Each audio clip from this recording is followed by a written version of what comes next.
I do not like this book. It doesn't mean it's not a good book. It doesn't mean that I'm not glad that I read it. I am. It actually was a bad way to put it. I do like how good the book is. But I am uncomfortable with learning even more deeply how deep the race divide is and what in the world to do about it.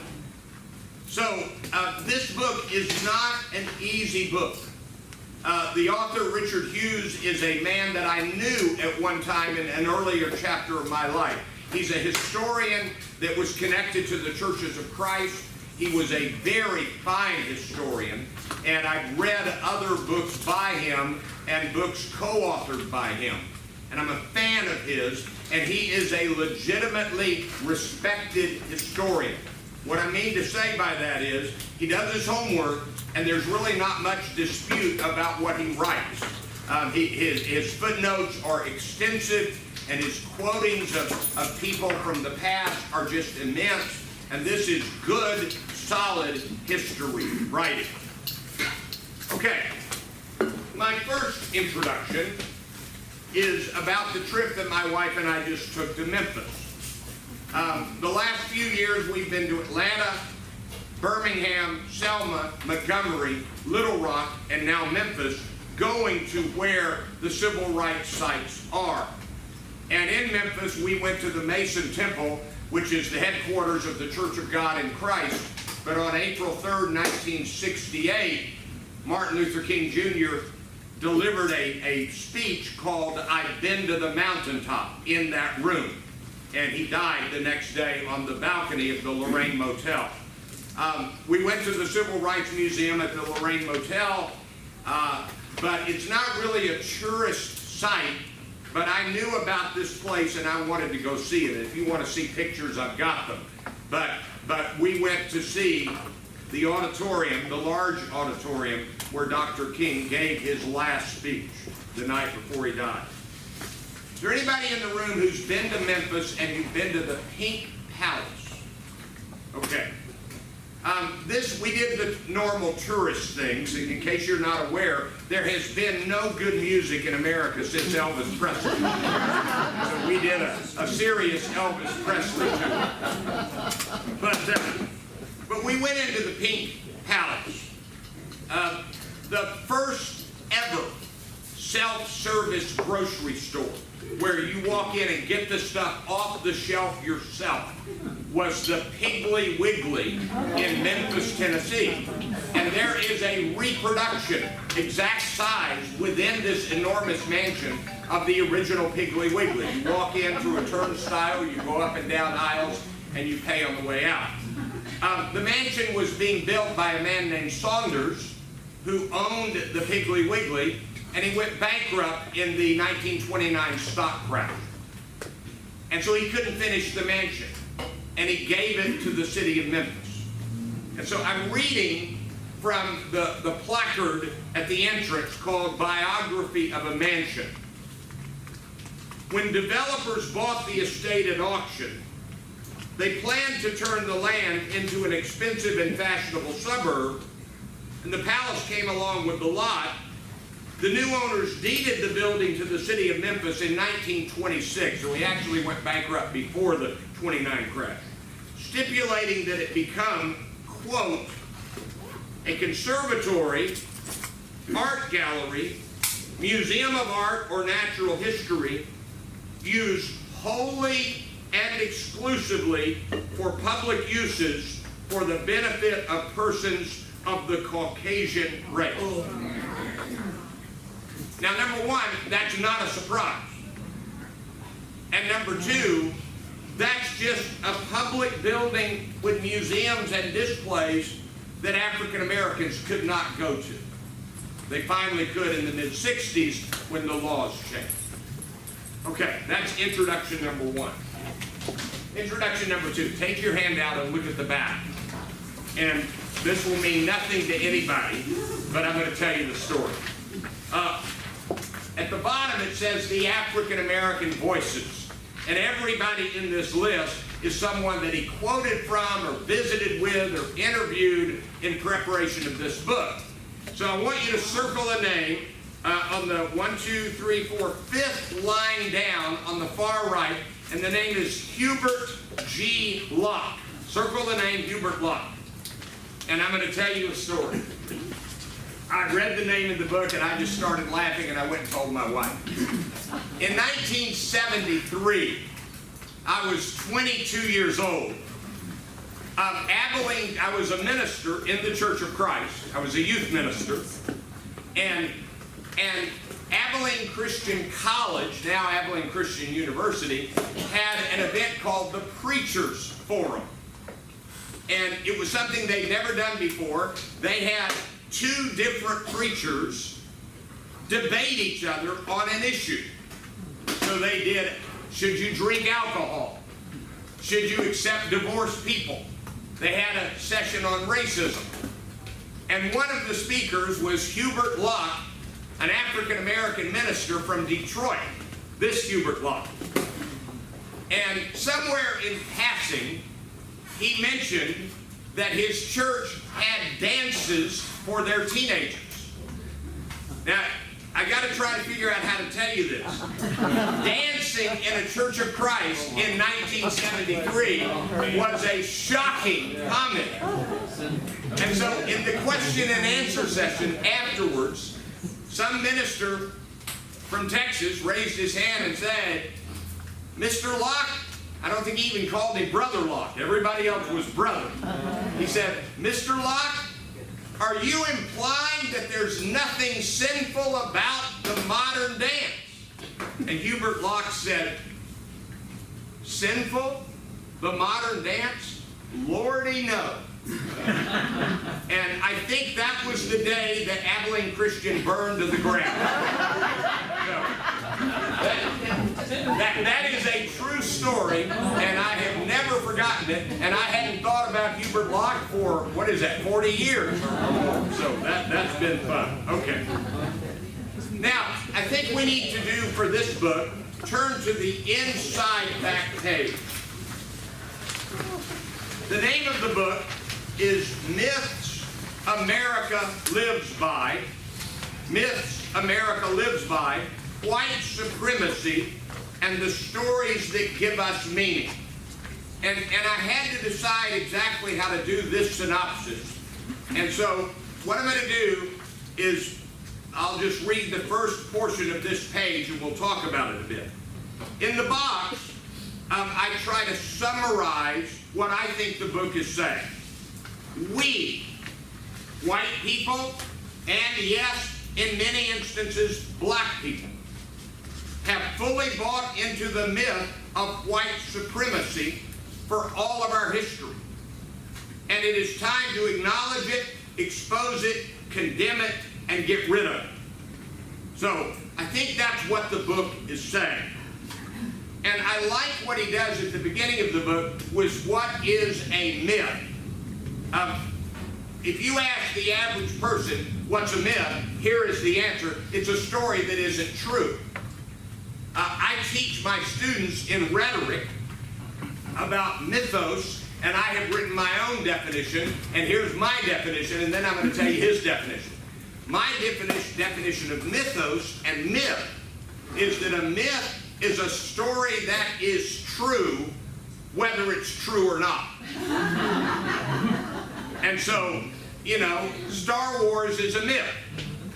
It's a story that's true, even though there may not have been an actual Princess Leia and, Han Solo. The Wizard of Oz is a myth. There's a great book by Joseph Campbell called The Hero with 1,000 Faces. There was a great series about his work on PBS. And all of that is true. So a myth is a story that you build your life around, that has truth in it that you begin to follow. And so what is a myth from this book? The Greek word mythos, which literally means story, his definition is a myth is a story that, whether true or false, helps us discern the meaning and purpose of our lives, and for that reason speaks truth to those who embrace it. His is longer and more detailed than mine. And so he quotes somebody that says, we need a story to see in the dark. And without a story, we cannot live. Without a story, we cannot have community. Without a story, life makes no sense. Stories are the imaginative way of ordering our experience. And so I want you to write a sentence down right above this. And it is a sentence from April 3rd, 1968, in the I've Been to the Mountaintop speech, the night before he died, the last speech Dr. King gave, and here is the sentence. All we're saying to America is that you be true to what you say on paper. All we're saying to America is that you be true to what you say on paper. That's the American myth. That this is the land where we hold these truths to be self-evident, that all men are created equal. And that is quoted multiple times in this book. And then it is demonstrated that we haven't lived up to it. So Dr. King said, live up to the story, live up to the myth. It is a story that isn't true, but it should be true. So that's the idea of mythos. Now, I'm going to read you the next section, and this book actually had a first edition, and it did not have white supremacy in the subtitle, and it did not have a chapter on white supremacy. And so these were the 5 chapters in the first edition. They're still in this book, but these were the only 5 sections in the first edition. Here are the 5 myths. The myth of the chosen nation. And I don't know if I've ever said this, when you see something in italics, even in this section of the handout, it's a direct excerpt from the book. So, this is from the book. The myth of the chosen nation. The notion that God Almighty chose the United States for a special mission in the world. Next, the myth of nature's nation. The conviction that American ideals and institutions are rooted in the natural order, that is, in God's own intentions first revealed at the dawn of creation. And so the idea is that nature itself says America is the chosen nation. That's the idea. The third myth, the myth of the millennial nation. The notion that the United States, building on that natural order, will usher in a final golden age for all humankind. Now let me pause here a minute. Is there anybody in the room who recognizes these terms? Premillennials, post-millennials, amillennials. If you're a good Baptist, you're a premillennial. If you're a good Church of Christ person, you're an amillennialist. And if you're Randy Mayhew, you're an I don't care which millennial. I can tell you a story about that. So anyway, the idea was that there's going to be this golden age, 1,000 years of peace, the millennium. And so that's the idea. And that was very much part of what shaped the United States. The next myth is the myth of the Christian nation. The claim that America is a Christian nation consistently guided by Christian values. And so if you want to go ahead and put a star beside this one, and this is what this book says. What a bunch of hogwash. How could this nation have claimed to have been Christian and treated black people the way it did? That's what this book says. And then last of all, the myth of the innocent nation. And he's got an entire book that is a great book that you would understand better if you had Church of Christ background. It's called The Illusion of Innocence. And it's a terrific book.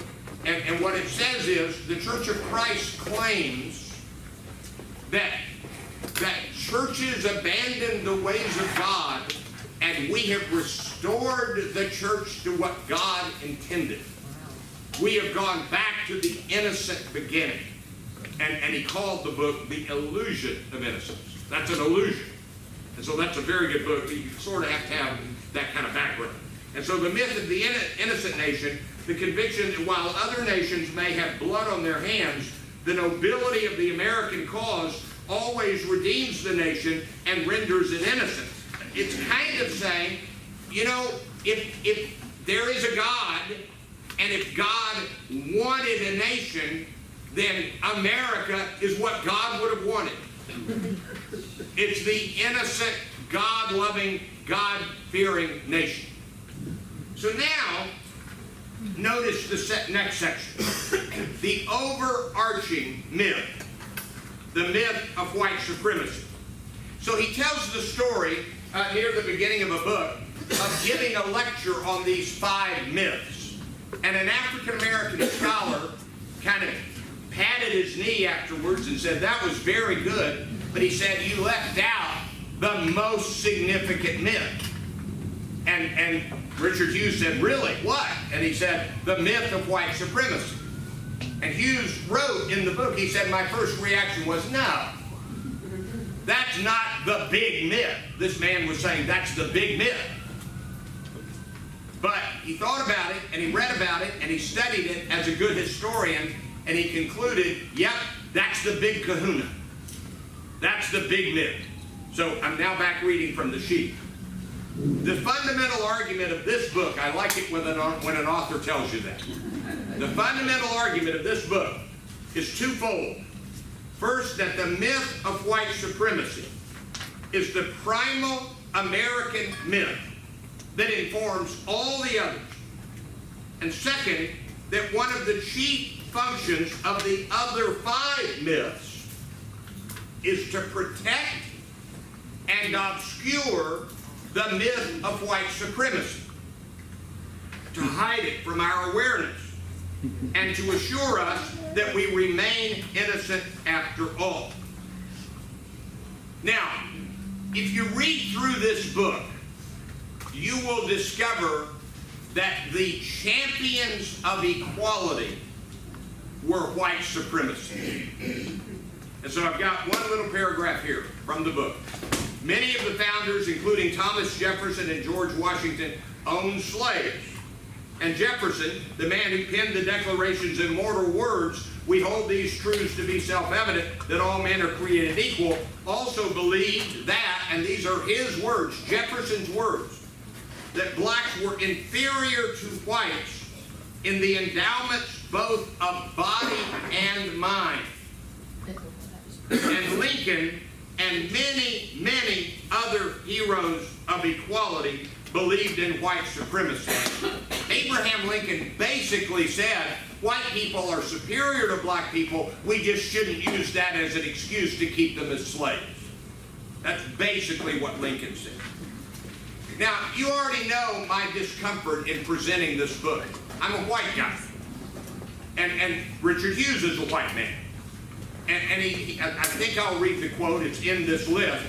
He says, you know, I have never had anything bad happen to me, Richard Hughes said, because of the color of my skin. He said, I've had other things bad happen to me, but not because of the color of my skin. And I'm in a little bit of fear, so I want to ask forgiveness in advance if I slip. I do not want to use the word white supremacy, because I don't believe it's a good phrase. I want to use the phrase, the myth of white supremacy. So if I slip at some point and say white supremacy, it's an accident, because I believe that it is an evil, and I apologize in advance. Now turn to the front. And we just got a lot of work to do here. We got a lot to read through. What is the point? The myth of white supremacy permeates all of American culture and society, yesterday, today, and will it continue? I left that blank. Isn't it interesting that I'm doing this book the day after Ta-Nehisi Coates and Cory Booker, and who was the actor? Danny Glover testified in front of the House yesterday about reparations. And I got to tell you, anybody who says reparations are wrong owes it to the discussion to read Ta-Nehisi Coates' award-winning essay, The Case for Reparations. It's in the Atlantic. It's not a short read. It's a book-length essay, multiple chapters. But it is brilliant. And if you read that and then you study the birth and growth of Hamilton Park in Dallas, you begin to see that the argument for reparations is multi-decade and multifaceted. So that was a good set of timing for this. All right. Why is this book worth our time? Number one, we ignore, deny, refuse to be honest about our history. This book is a pretty big dose of reality. Number two, for many, most, practically all white people, we do not know the African American voices. Circle that. We have not read their books. We have not listened to their speeches. The extent of what we know is Martin Luther King, I Have a Dream, for many, many white people. This book points us to those voices, revealing their needed message. Number three, this book is a sweeping historical treatment of some critical issues. It is founded on solid historical research. In other words, this is a book very much worth paying attention to. Okay, I'm not going to read all of the highlights that I included in this handout. Always I have many more. But notice 1 through 8 is from Robert Bellah, who I think wrote the book The Habits of the Heart. I remember reading Bellah a number of years ago. Very good writer. And then notice number 9 and following, until the next broken line occurs. That's written by an African-American scholar, and I don't know that I'll say his name right, Molefi Kete Asante. And this man and Richard Hughes had a lot of conversation, and Hughes greatly respects him, and Mr. Asante respects Mr. Hughes. All right. I'm going to start with quote number 2, and I'll read a bunch of these. We like to think that we gained our independence because of our own bravery alone, but it was an unlikely outcome had it not been for French assistance. We kind of always forget that we didn't do it totally on our own. You missed my Hubert Locke story. Sorry. I got to tell you. He's a great guy. All right. Number 3, we even refused to join the League of Nations, the brainchild of our President Woodrow Wilson, and isolationism was a powerful influence on American policy up until Pearl Harbor. Number 4, we called the non-communist world the free world, overlooking the dictatorial nature of many of the regimes we sponsored, and we saw ourselves as the leader of this free world, a far cry from the role that Washington's farewell address had envisioned for us. Number 5, our president, when he wrote this the first time, has said that he doesn't believe in nation building. But can it be that there is no relation between collapsing nations and terrorism? Number 7, John Winthrop saw us as a city on a hill, a light to the nations. We are more than ever a city on a hill. The eyes of all people are truly on us. How are we doing? All right. Then we get to the second foreword of the second edition. That was the first edition by Mr. Asante. As a nation, number 10, as a nation, we are exposed.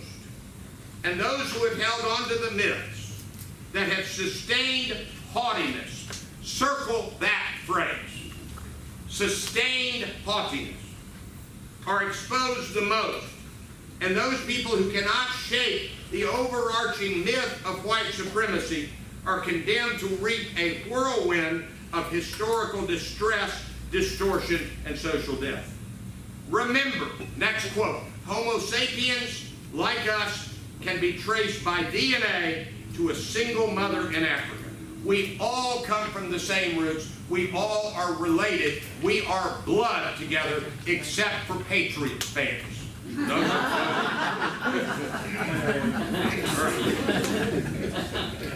Number 12, if a pantheon of great white authors of this generation writing on race could ever be assembled, I believe that Richard Hughes, the author of this book, would have to be in it.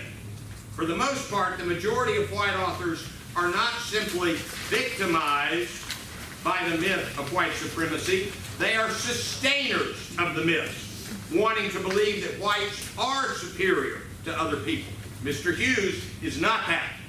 And so that's what he's saying.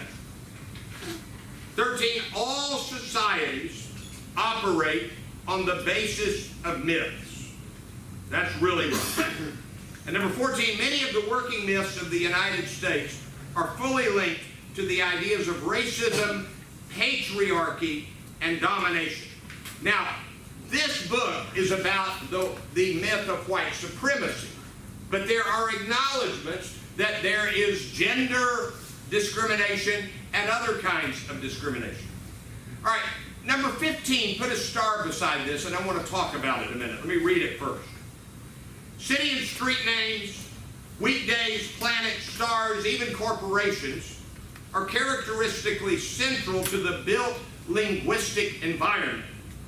The common nicknames for schools and hotels in the United States, such as Athenas, Athenium, Athenians, Argonauts, Centaurs, Golden Griffins, Golden Rams, Griffins, Griffons, Phoenix, Tritons, Trojans.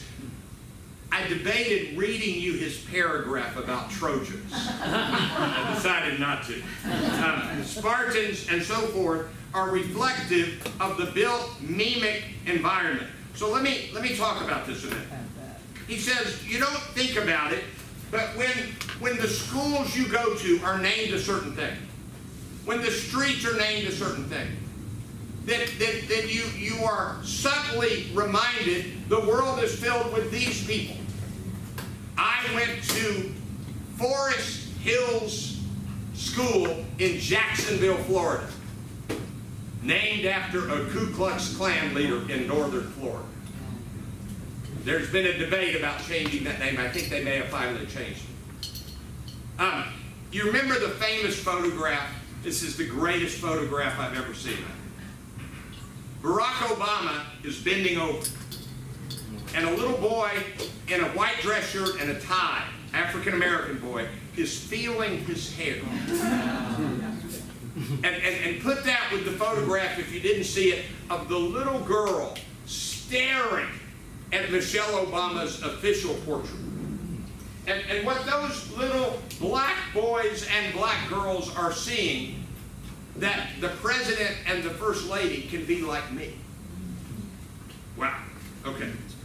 Number 16, how to educate readers so that they are comfortable with other memes or myths from other cultures is the challenge of Richard Hughes' audience. That's the end of the second foreword. Everything else is from Hughes writing himself, and you're going to see that I did nearly every quote dealing with the white supremacy myth, not the other myths. So I wanted us to tackle that one. All right, I'm going to read fast and just get ready to follow along. Number 17. Imagine if Reconstruction had actually honored the citizenship of 4 million free people, provided the education, political autonomy, and economic wherewithal warranted by their and their ancestors' hundreds of years of free labor. Imagine the educational prowess our population might now boast. Number 19, we are democratic. We believe in equality. We believe in opportunity. This is the land of all those things. So therefore, there's a tendency to forget about aspects of our history which don't fit that pattern. And so the line that a professor said to Hughes, number 20, "Professor, you left out the most important of all the American myths," and what that might that be? The myth of white supremacy. All right, number 24. When we speak in this book of white supremacy, we are not speaking, put a star beside this one. We are not speaking about white nationalist groups that proclaim white supremacy from the rooftops.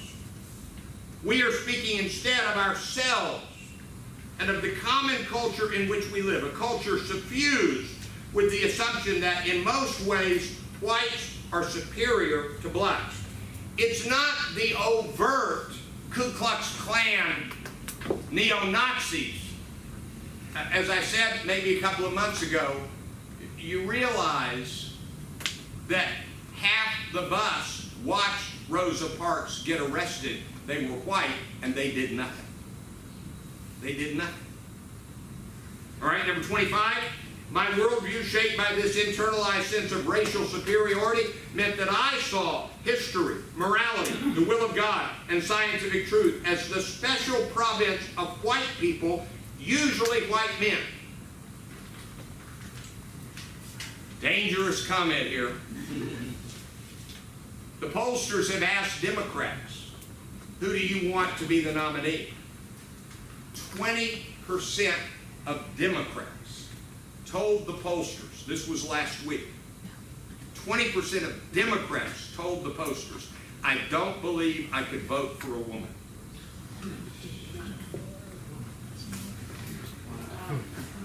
Okay. Number 28 was an old line that was probably spoken in many places. It's a quote from an African American. He said, this is the way it was. If you're white, you're right. If you're brown, stick around. If you're black, get back. Number 30, W.E.B. Du Bois, one ever feels his two-ness. An American, a Negro, two souls, two thoughts, two unreconciled strivings, two warring ideals in one dark body. All right? Turn to number 34 on page 3. What should we make of the fact that most blacks perceive the myth of white supremacy with startling clarity and view it as pervasive in American life, while most white Americans imagine that white supremacy is confined to the radical fringes of American culture? So James Noel was right, that's the professor that talked to him, that the myth of white supremacy is the primal myth in American life and history. And that to tell this story in any other way would be to speak untruth. All right, number 39 is Lincoln's white supremacy quote. There's a physical difference between the white and black races, which I believe will forever forbid the two races living together on terms of social and political equality. And inasmuch as they cannot so live, while they do remain together, there must be in the position of superior and inferior. And I, as much as any other man, am in favor of having the superior position assigned to the white race. Those are the words of Abraham Lincoln, written and saved for posterity.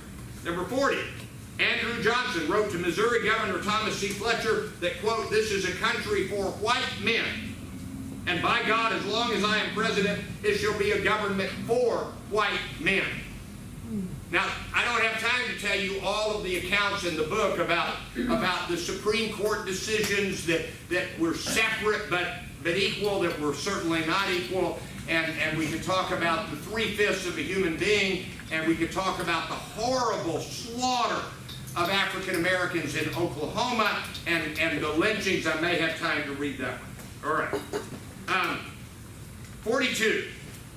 So Reconstruction comes along and things are better.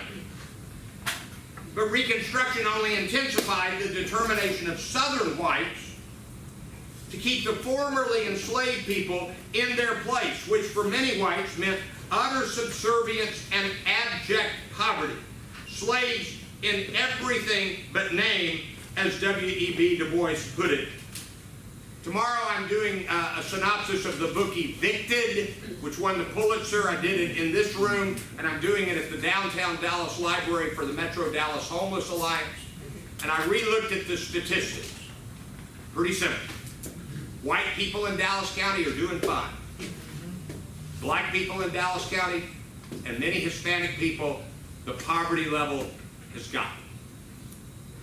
So that's the reality. Okay?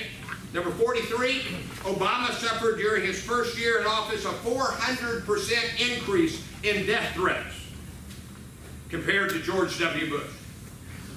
Number 45, what we witness in all these episodes is a common pattern in American life. This is really a profound statement. Follow along here.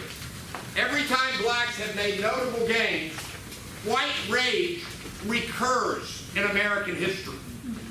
For every action of African American advancement, there's a reaction a backlash. The trigger is always black advancement. It is blackness with ambition, with drive, with purpose, with aspirations, and with demands for full and equal citizenship. White rage doesn't have to wear sheets, burn crosses, or take to the streets. Working the halls of power, it can achieve its ends far more effectively and far more destructively. Number 46, systemic racism is far from eradicated. Prejudice against blacks still runs deep in American life, and whites in this country have resisted, and often successfully resisted, every major gain that blacks have made over the course of American history. I'm almost out of time. Turn to page 5 and look at quote number 61. This is quite a paragraph. In his 1895 book, Why is the Negro Lynched?, the great abolitionist Frederick Douglass asked how the nation could solve its racial dilemma. It cannot be solved by keeping the Negro poor, degraded, ignorant, and half-starved. It cannot be solved by keeping back the wages of the laborer by fraud. It cannot be done by ballot box stuffing, by falsifying election returns, or by confusing the Negro voter by cunning devices. It cannot be done by repealing all federal laws enacted to secure honest elections. How then could it be done? Let the white people of the North and South conquer their prejudices. Let them give up the idea that they can be free while making the Negro a slave. Let the nation try justice, and the problem will be solved.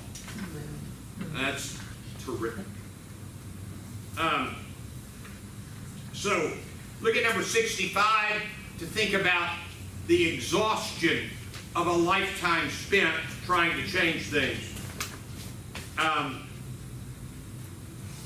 By 1961, when W.E.B. Du Bois was 93 years old, he was thoroughly discouraged over America's failure to implement the promise of the American Creed for African Americans.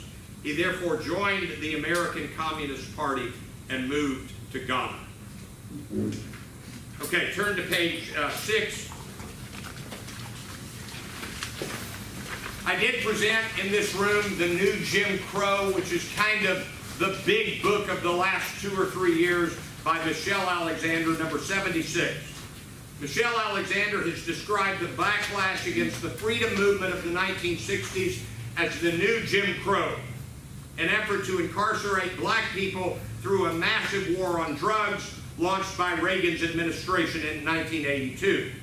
The most important phrase in Alexander's last question is this: denied access to the mainstream economy. The new Jim Crow, coupled with the vast and privatized prison industrial complex, has served and continues to serve to lock young blacks out of America's capitalist system. Michelle Alexander confessed that she came quite reluctantly to the conclusion she presented in her book. 10 years ago, she writes, I would have argued strenuously against the central claim here, namely that something akin to a racial caste system currently exists in the United States. I strongly encourage you to read the rest of the highlighted passage. Now turn to page 8, and I've got 5 lessons and takeaways. Number 1, let's start here. A white person cannot know what it is to be black in America. I can't know it, and no white person can. Number 2, no, let's start here. The mistreatment of black people in this country, based on the view of black people that flows from the myth of white supremacy, excuse me, has been horrific, systemically, from then to now.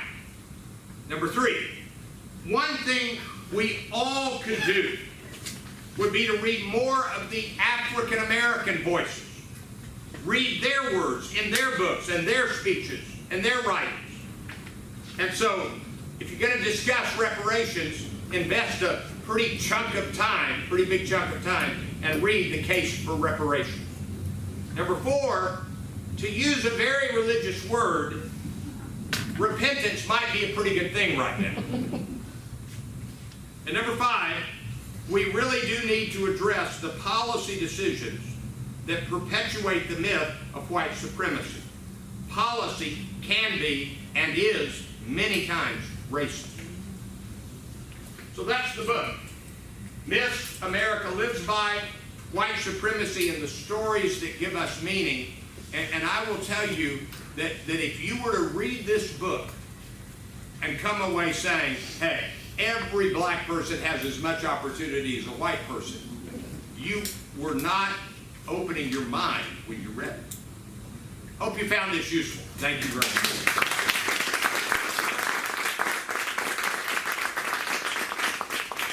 Gerald, as usual, I went too long. I'm so sorry.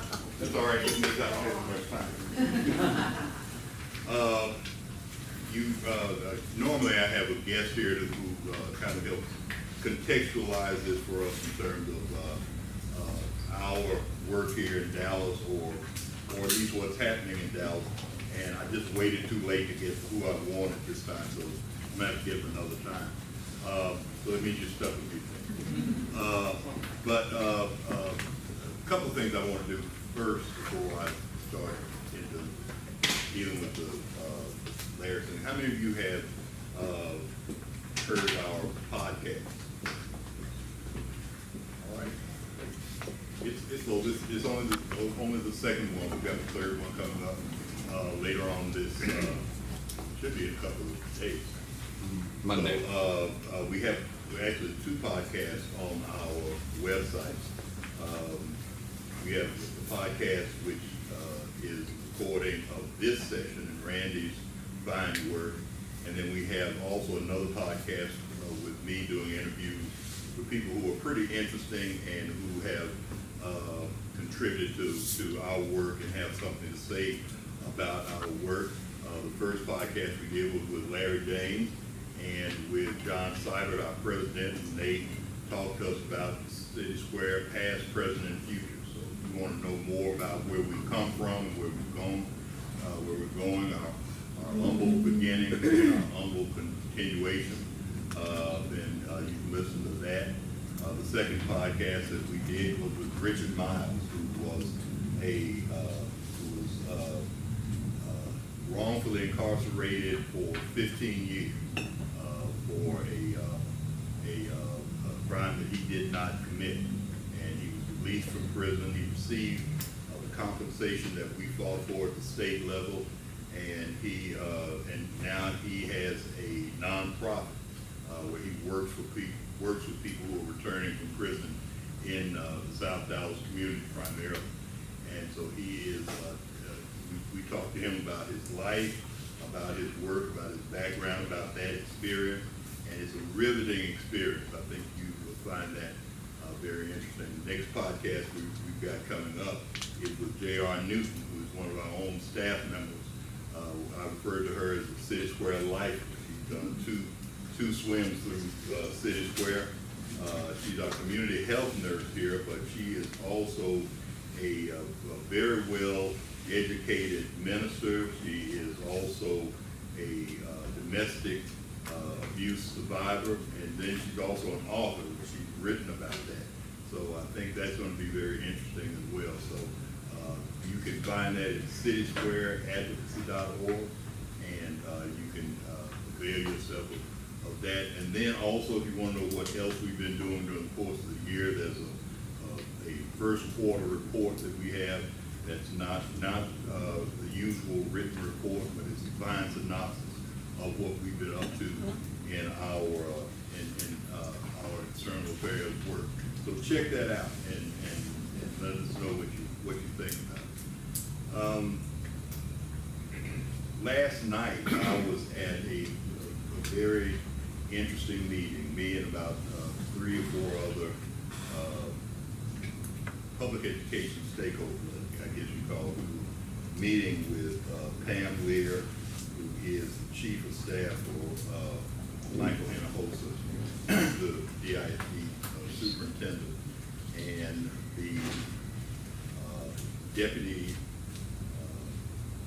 director for the Office of Racial Equity for the school district. And essentially, what we're trying to do is keep information, a rec of that office and its efforts in guiding and leading the district in racial equity. You know, quite frankly, even though Ms. Lear and Mr. Williams are both African Americans, Mr. Leslie Williams has literally grown up in the district and has been a career educator in the district. They suffer from what most of us would suffer from if you had grown up in that system. You've experienced inequity. You know what it looks like. You got to correct it in a system of 20,000 employees and almost 200,000 kids and their parents. And so we recognize they need help, and they recognize it. But the challenge that you have is trying to get to the point where you understand the depth and the breadth of what restoring or even beginning to get to an equitable position would mean, because equity does not mean what people think it means. For the most part, when many of us think about equity, we mean equal. And equity does not mean equal. Equity means that if the goal is to get to $20,000 a year and you make it 18, you get $2,000 more a year. If I'm making 15, I get 5,000 more. And you many times say, well, that's not fair. Equity is not supposed to be fair. Equity is supposed to be equitable. Amen.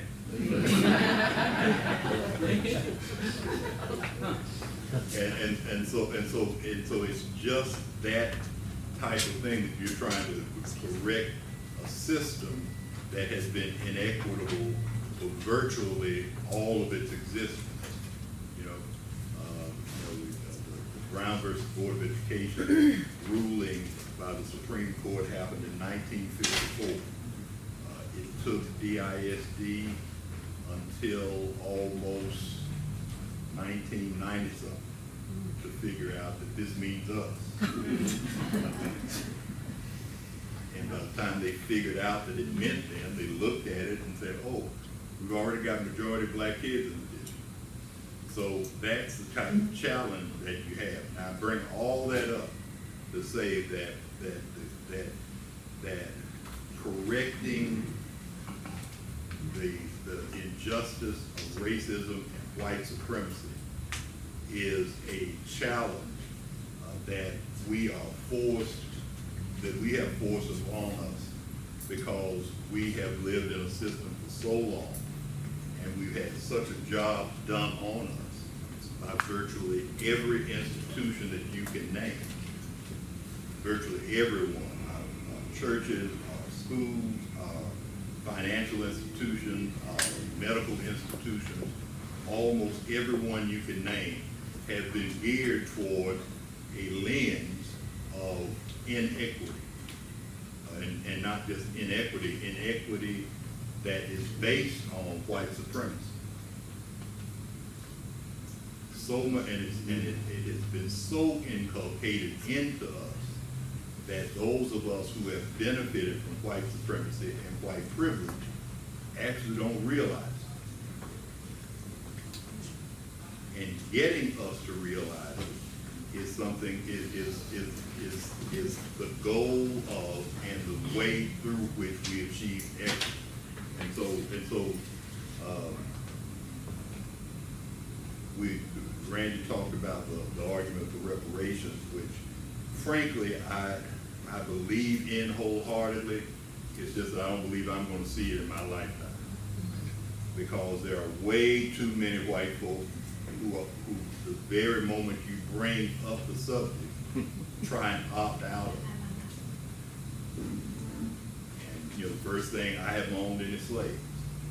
Well, no, you haven't, but you benefited from those who own slaves. And I've never mistreated anybody who's black or who's brown or whatnot. Well, no, you haven't, but you benefited from those who have. There's been an entire system that has been geared toward you and towards benefiting you and benefiting those of your kind. What Andrew Johnson said back in 1860, whenever he said it, has been the actual truth about America ever since there's been an America. It has been America for and of white men. And that's the truth. And so as long as you don't want to recognize that, then reparations will never happen. And the closest that we got to reparations was right after the Civil War when Reconstruction had started, and immediately white Southerners tried to reinstitute slavery with the black codes, which meant that there would be an official legal way that a black person without quote unquote means of support could be shifted off into servitude, and or his children could be taken away from him or her and be made essentially slaves. So even when America tried to do right, they got it wrong. Now there has to be an uprising to make that right. There has to be a literal uprising to make that right. Even what we see going on today, as long as we gather here today and talk to one another and talk about how horrible it is and how tragic it is and how sad it is, until there's an uprising, that won't be made. And so, that I think that's an important thing to point out. That in this book, it talks about that myth of America being a Christian nation, and we come upon that myth, and of course the answer that some folk have is that all these churches need to come together, and so now the challenge is an issue that I have is what churches need to come together with whom. Because almost every time I hear white Christians talking about black Christians coming together, they mean us leaving our church and joining theirs. I've never heard a black pastor or white pastor say, let's shut down shop. Right? Take our money. Let's go over there to New Mount Moriah and join them, and let's get under that pastor's leadership. And because I promise you, wholesale is not going to happen off the other way. Because we already have our own churches. We've already got our own denominations. We've already got our own adjudicatory. We've already got our own systems. And we have them because white churches rejected us.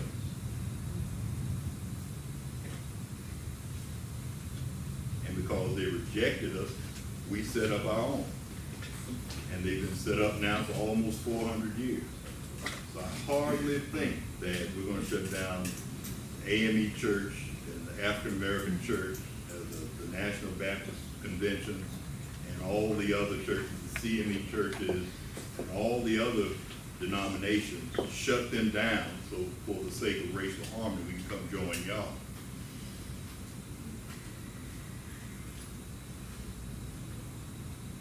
So what are we going to mean by churches getting together?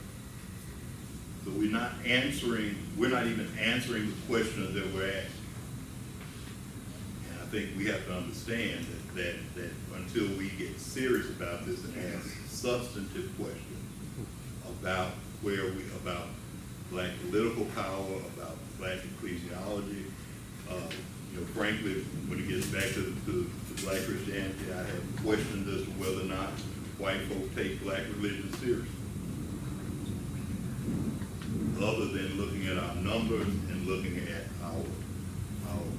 frankly, our music, and we look upon that primarily as entertainment. We don't take seriously what black churches meant to the spirituality of black people and the survival of black people. So that, all of that has to be taken into account. And it has to be taken account on a regular, serious, thoughtful basis. So that now our coming together has to be intentional. It has to be intentional both in terms of our reason for coming together, why we want to come together, and how we're going to come together. If we can't be that intentional, you know, we have to admit that we're not ready to tackle this beast called white supremacy and racism. Now, the last thing I have to say about it is this. For those of us who are in this room, and for those of you who happen to be white supremacy is your problem. I can't solve it. Billy can't solve it. Ashley can't solve it. That's y'all's problem. We can, I don't even want to say support you. We can be there as you go through it, but you run into white supremacists much more often than we do. Some of you work with them, some of you recreate with them, some of you sleep with them.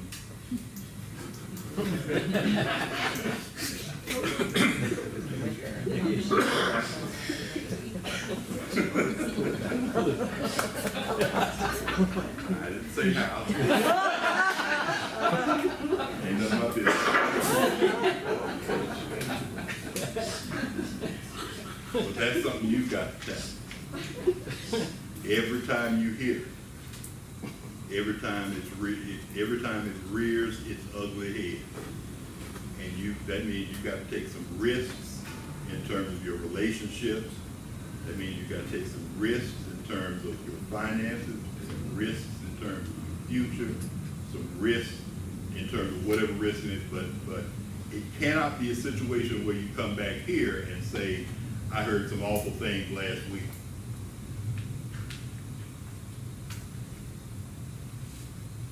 Because that's a white problem. Racism is not a black problem. There's not a black racist that I know of. Because racism is an issue of power. Yeah. And I don't know a black person in this country that has enough power to be a threat to anybody.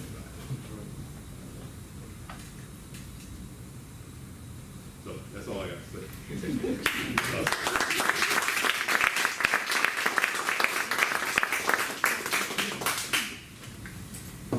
You left out one. Some of you work with them, some of you sleep with them. Some of us may be them.